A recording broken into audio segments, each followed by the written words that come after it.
জুলাই যোদ্ধা ও ঢাকা ৮ আসনের স্বতন্ত্র প্রার্থী শরীফ ওসমান হাদিকে হত্যা চেষ্টার প্রতিবাদে সারা দেশে ছাত্র জনতা বিভিন্ন রাজনৈতিক দলের পক্ষ থেকে প্রতিবাদ সমাবেশ এবং বিক্ষোভ মিছিল হয়েছে।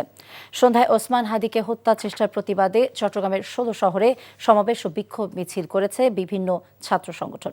এ সময় বক্তারা হাদিকে হত্যার চেষ্টার সাথে জড়িতদের গ্রেফতার এবং দৃষ্টান্তমূলক শাস্তির দাবি জানান। স্বতন্ত্র প্রার্থী এবং ইনকিলাব মঞ্চের মুখপাত্র শরীফ ওসমান হাদির ওপর গুলি বর্ষণের প্রতিবাদ এবং হামলাকারীদের দ্রুত বিচারের আওতায় আনার দাবিতে বরিশাল, খুলনা, রাজশাহীতে বিক্ষোভ ও মানববন্ধন করেছে সর্বস্তরের মানুষ।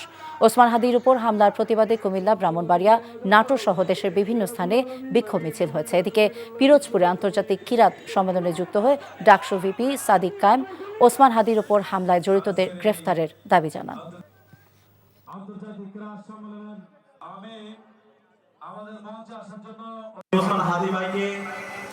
যারাই গুলি করেছে তাদেরকে দ্রুত সময়ের মধ্যে তাদেরকে অ্যারেস্ট করতে হবে।